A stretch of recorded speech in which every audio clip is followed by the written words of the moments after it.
Un paisible cours d'eau, c'est le visage qu'offre le Tech en ce mois d'octobre. Jeanne Opie l'observe quasiment chaque jour et jamais il n'oubliera la fureur dont ce fleuve a été capable. Le 17 octobre 1940, le Tech en crue déferle sur Amélie et transforme la ville où il grandit. Il a alors 11 ans.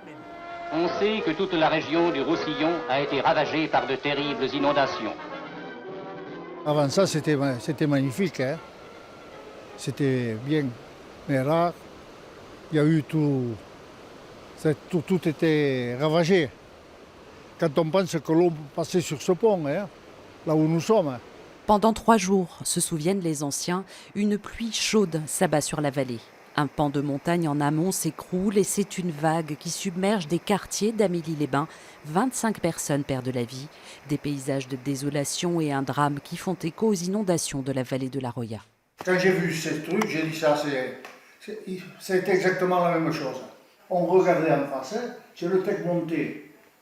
Il a envahi, et tu voyais les maisons, ça tout d'un coup la façade, par terre, et tu as tous les meubles, allez, ça partait.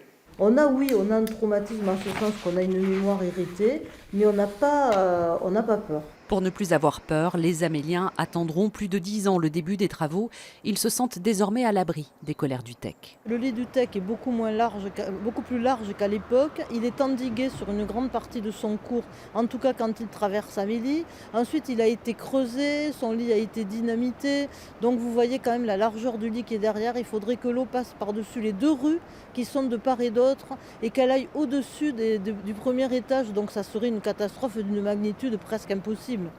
L'Aïgat, cette inondation centenale, a laissé des traces dans tout le département. Elle marque aussi le déclin économique de la vallée. L'activité des usines de chocolat, de fabrication d'espadrilles ne reprendra jamais vraiment sur les rives du Tech.